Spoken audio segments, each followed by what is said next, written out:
You're listening to the Mental Money Podcast, the show that shows you how to master your mind to maximize your money. This show is for people who love to watch their bank accounts grow while shifting their relationship to money.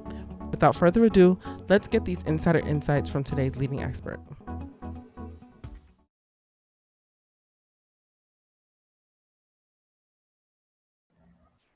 Hi, Tracey. How are you today? Good. Thanks so much for having me, Natalie. Yeah, of course. No problem. And thank you again for coming on. Just kind of researching a little bit about you. You talk a lot about like cash flow and kind of getting entrepreneurs to really look at their money. I think that you're an important person to business personally, because a lot of entrepreneurs walk into business not understanding that, like, if you don't have a basic understanding of how money works, either knowing what it looks like coming in or what's going out, you're going to struggle a lot in business, right? Just let us know a little bit about who you are, what you do, and kind of piggyback off of what I just said. Absolutely. So Tracey Bissett, I'm a money coach or financial coach for entrepreneurs. And by way of background, I was a banker for 16 years at one of Canada's big banks. So we have 5 major banks in Canada. It's quite a bit different than the US, and is TD Bank, which you also have on the Eastern Seaboard in the US. In the areas of commercial lending and risk management. So I was firsthand helping entrepreneurs get access to financing. I was approving loans for all different industries all across the country. And I was working there when we went through the financial crisis in 2008. So saw firsthand how important cash flow was to entrepreneurs. Generally, what I find is entrepreneurs get into business because they're super passionate about what they do, and they may not have necessarily had any education around numbers, and that's perfectly normal. So if anybody's listening and they feel that way, you should not feel any shame. That's absolutely normal. School systems do a really poor job of educating people about money personally, let alone from a business standpoint.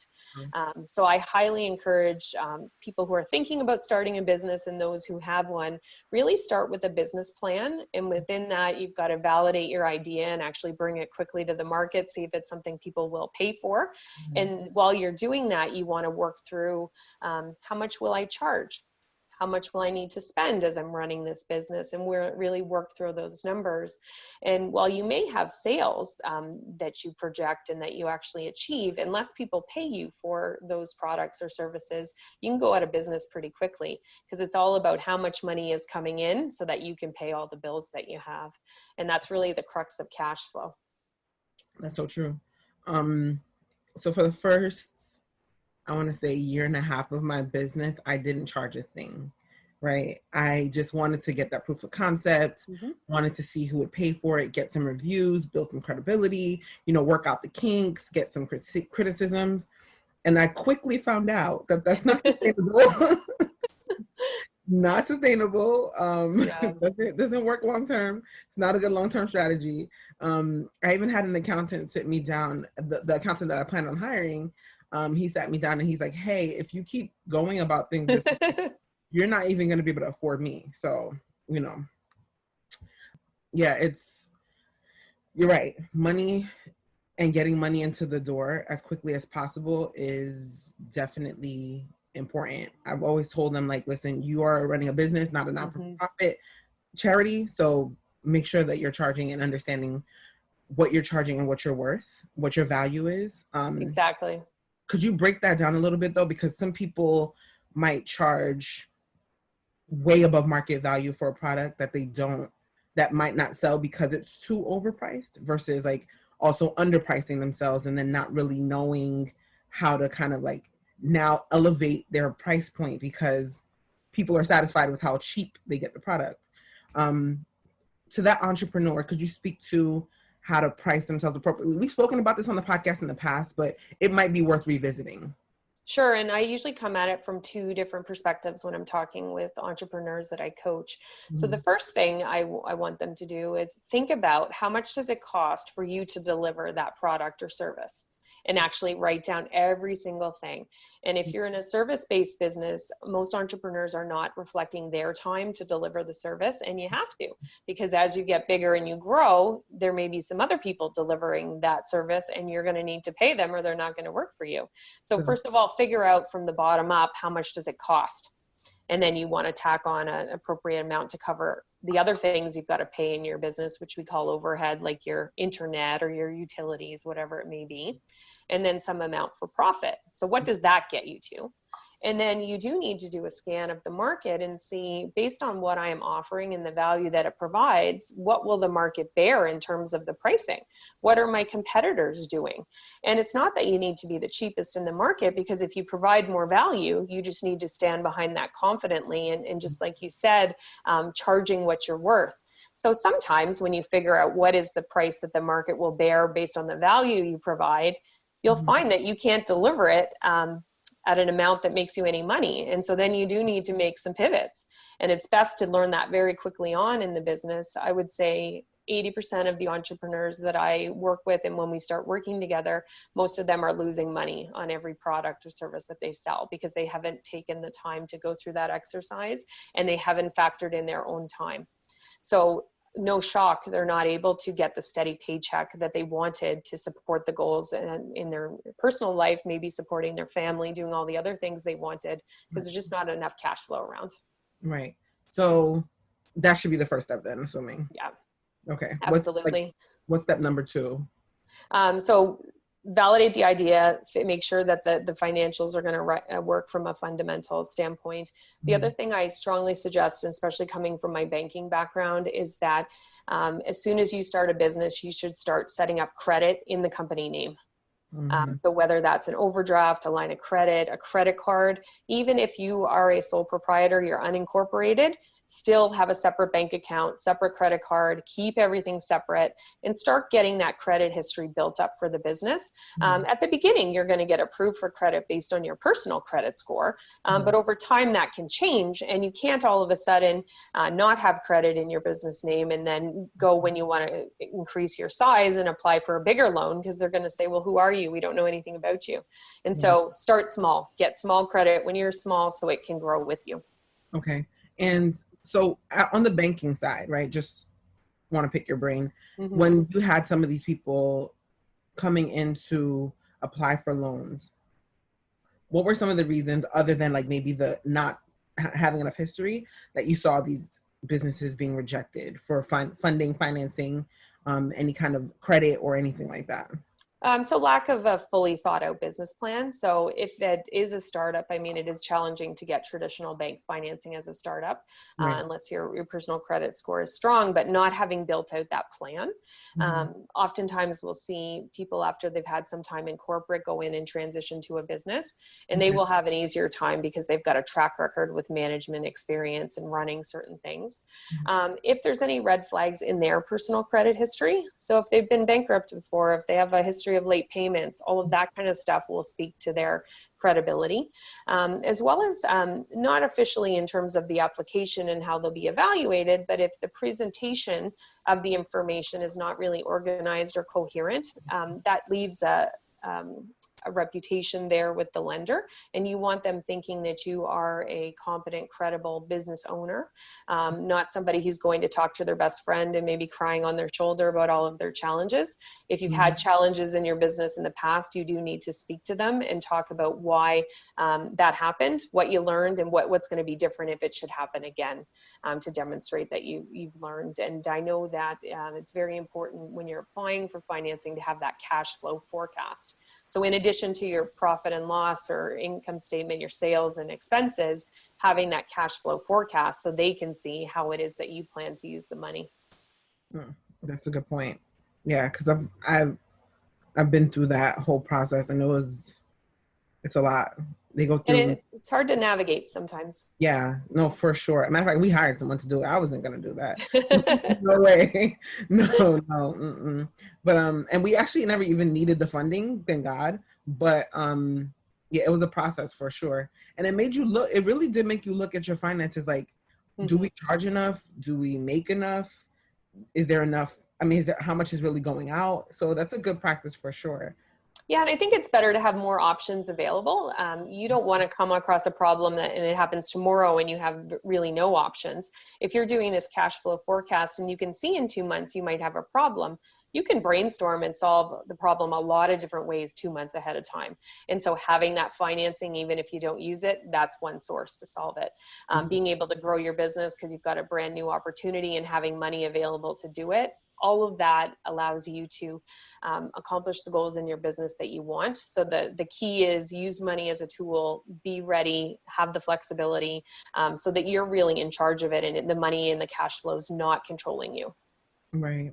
So a lot of like business gurus and coaches, they really try to advocate for having a debt-free business. I kind of tread the line between it a little bit, because some people just don't have the option to not really use the debt to be able to scale themselves. So how do you feel about it? Are you on the side that says no debt, do everything green, or are you on the side that says use the debt, but use the debt wisely and strategically? Yeah, I think you should use the debt. Provided you have the ability to monitor your results, make sure you're making payments when you need to, that you have the ability to make the payments. But why not use money that you can get probably at a really cheap rate to help you grow your business? You should use it as a tool to help you. But you can't just kind of close your eyes and think I've got this money on the side, so I don't need to worry. You're deeply focused and you're strategically using it. So I think we can use debt for good. Obviously, though, if you had to pay like a 20% interest to get that money, if you're using your credit card, that's probably not the smartest because you're probably not going to get a return that's greater than that. So you need to think through, if I'm using an overdraft or line of credit at a low interest rate, that probably makes sense. But if I've got to pay 22%, maybe the return won't be there. Okay. Could you talk about the overdrafts, like protection options a little bit? They might be a little bit different in the US, but I know they do have them. It's almost like a line of credit that's extended at like a 12% interest rate or something like that. And people use it as a kind of cushion for if they do have lower balances. Would you mind exploring that a little bit? I know you're enjoying the episode, but I wanted to quickly let you know about the book Converted. Uncover the hidden strategies you need to achieve massive credit score success. As you are on your financial journey, this book is designed to be the guide towards ensuring that your journey is as smooth as possible. Doesn't matter if you're clearing up your mindset or on the verge of having more money, credit is going to follow you forever. I bet you that you'll see. As you begin and continue to apply the resources mentioned in any given episode, credit will continue to come up, and we want you to get right. Go ahead and head to www.convertedcredit.com. That's www.convertedcredit.com. That's www.convertedcredit.com and get your copy today. Yeah, so typically in my experience, the overdraft is attached exactly to your bank account. And so if you happen to go negative, it supports that. And so it would be at generally a higher interest rate than if you had a line of credit where you transfer money into your bank account. And that's because the bank is doing the work for you, even though it's all automated and it's computer. But they want you to be conscious of your use of it, so they make it a little bit more painful. Versus a line of credit, you will transfer the money in and then you will make payments back to the line of credit. Right. Okay. So what are some resources that businesses can use or access in order to kind of get their foot around or their mind around learning about their finances? So in Canada, we have the Business Development Bank of Canada. It is owned by the government. It is the bank for entrepreneurs in Canada. And the website is bdc.ca, and I highly recommend everybody check it out. They have so many free tools and resources that you can download. They even have a cash flow financial management game there that you can do to walk you through all of the nuts and bolts around cash flow. So while it's a Canadian branded resource, it's nothing different. I mean, the financial stuff transcends countries. I think that's a great place to start. They've got business plan templates there as well. So everything you could need to get started will be there, and also tools to help you keep going. One thing I think that's extremely important is that entrepreneurs need to have a regular time where they review their financials and their money situation.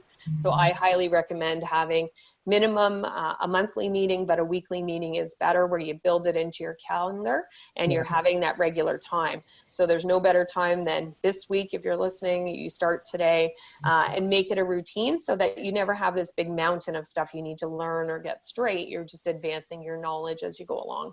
Right. What are some line items that should be included in those meeting minutes?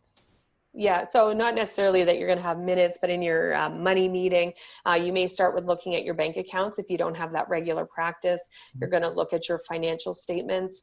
And for everybody listening, I do have a money meeting agenda you can download that has quite a few items on it that can get you started. And maybe your first meeting, you're only doing item 1. And then meeting number 2, you're moving on. You may choose, if you have a bookkeeper, to have one meeting a month with them, to have them walk through the numbers with you where you have an opportunity to ask questions. Maybe quarterly you're meeting with the accountant to say, when you look at my numbers, what do you see? What causes you concern? What are you worried about? Because some of the problems are that it's hard to know what questions to ask when we don't know about the numbers. So that money meeting agenda, you can download it at cashcoach.biz, and that will get you started. And I'm all about the positivity around financial fitness. And I think if we can do one thing each day, we can improve our knowledge, and certainly things will be a lot easier from a money standpoint. Gotcha. So what are you learning right now that's kind of helped you as far as being a coach, as far as business finances?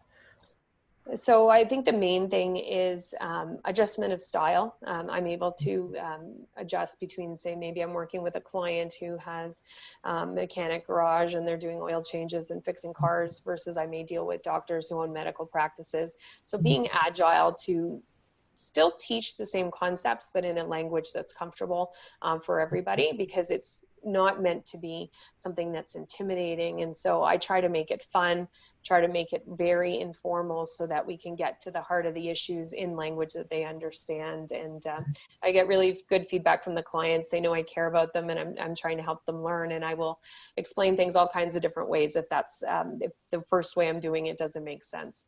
So it's all about them, and it's about their continuation on that financial fitness journey. Okay. And would you mind sharing a little bit about your own journey as far as finances? Like, did you always know what you were doing?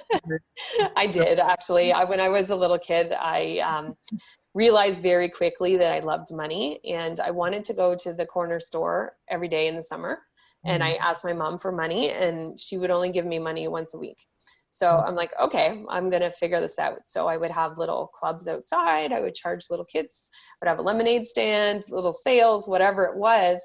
And I realized probably when I was 6 or 7 years old that money could help you get stuff, whether it was an experience, whether it was something. When I got a little bit older, I used to babysit, and I'd be like calculating while I was babysitting, how many books was I going to be able to buy with how much I was making at my $2.25 an hour. And I went on in high school. I was part of Junior Achievement, which I know they have in the US as well. And that's a phenomenal program. We actually set up a company, and I got to be like the VP of finance and the treasurer, and I was selling things. And I was always learning about money because I saw the positivity around it.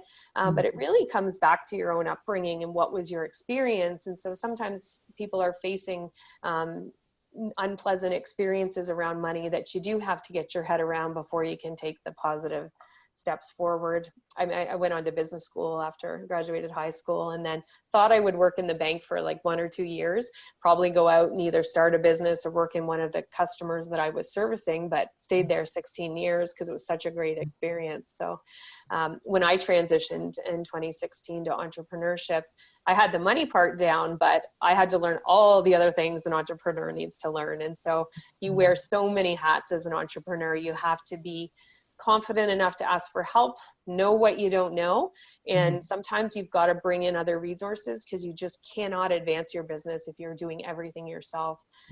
Doesn't mean you're not accountable, but you do need to get the help and support when you can't do something. For sure.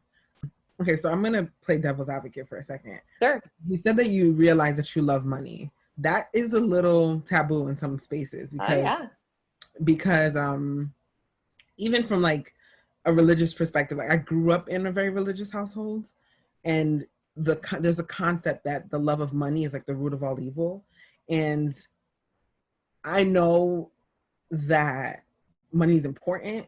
So it's kind of, for me, it's always been like a conditioning that people who don't want it, or who just who can't get it for whatever reason, just kind of use that as a crutch in order to not really get what they ultimately want, which is like, I'm 100% sure there's a couple people I can offer $100 million, they take it. You understand what I'm saying? Whether they know what to do with it or not, they take it. But at the same time, may not be wanting to do what they need to do if they weren't offered it.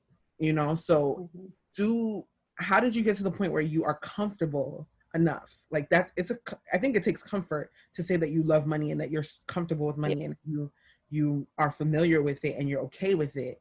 And how could you translate that in a way that people are okay with and it's digestible, but also like realistic and practical? I think we need to be realistic about the world. People with money can make change in the world. Right. And I'm not saying I love money because I want to hoard it and I'm greedy. I think that money gives you flexibility and choice and options. And so volunteering is really important to me. When I'm making money in my business, that gives me the ability to, on Friday afternoons, take the afternoon off because my dog and I go and we do therapy dog visits with seniors. If I make more money, I can donate money or my time to the community. I can start hiring people who maybe wouldn't have had a job because I'm just creating more jobs. And not that they don't have skills, but I'm just creating more jobs in the economy. So I think making money is a positive thing. I think that it's then what you do with it is where part of that judgment or maybe some of that conditioning comes in, because you certainly see people who do have lots of money who don't help others. Yeah. And so it's what is it that you're going to do with it? And I think having choice, freedom, flexibility is always a positive thing. And I believe if you've had a good life, you should give back to others, whether it's with your time, your talent, or your treasures. So that's how I feel comfortable and I sleep well at night, knowing I'm out there trying to make money so that I can help others and have the kind of life that I want. Okay. Yeah. Thank you for that. Does that make sense? Oh, no, it makes perfect sense. I agree 100%. But some people have a really, I don't want to say poor, but like bad, maladaptive relationship with money. And it just always just is like, even when you charge, you're demonized for charging. And I'm like, how do you expect me to produce this service if I don't charge for it? Yeah, I find it very much with female entrepreneurs as well. The women start businesses, and I've talked to a lot of them about this, and they want to make a little bit of money. Well, when you make only a little bit of money, you can't get the help that you need, and then maybe you get too stretched between your family and your business, and then you're really kind of frayed and you're not serving anybody well. If you made a little bit more money, you could get some support in the business, and things go a little bit smoother. So I always encourage people to set their goals and not have the money be the limiter. If you only want to work 3 days a week, that's fine. That everybody has the option to build the business that they want, but make sure it's not just about the money that chooses the limits. Yeah, very true. That's a really good point. It's actually a really good point. So any parting words for us? Because I know we could really talk about money in so many different ways, and I know how important it is to a business. I'm sure you of course know how important it is to a business. But like, what do you think should really resonate with entrepreneurs as far as getting money straight, personal and like, because you can't really have your personal finances a mess and think your business is gonna solve all of your personal money problems. So like, what do you think mindset wise they should know, and like what should they start to implement daily or really look into to start sorting that out? So number one, make friends with numbers, make friends with money, be accountable for it in your business. Even if you delegate your bookkeeping and your accounting as you should, you still are responsible for the outcome of those results, and they are what drives you to reach your goals. So be accountable. Have those money meetings regularly. If you have a partner in your business, have ongoing dialogue. One thing I didn't mention, but I want to make sure everybody hears, is that if anyone has been in business for 3 months or longer, they are doing something right and they know how to manage cash flow. They may not talk about it the way that I do. They may not know how to do it very efficiently, but cash flow is the lifeblood of a business. So if you've been in business for more than 3 months, give yourself a pat on the back because you're doing something right, even if you think you're the worst person with money. And the final thing is to be kind to yourself. Every day is a new day. Even if you messed up yesterday, you can learn something new today and move forward to being financially fit. So cut yourself some slack and be kind. Okay, awesome. Thank you so much, Tracey. I really appreciate that. Thank you. It's been a pleasure to join you. Yeah, of course, no problem.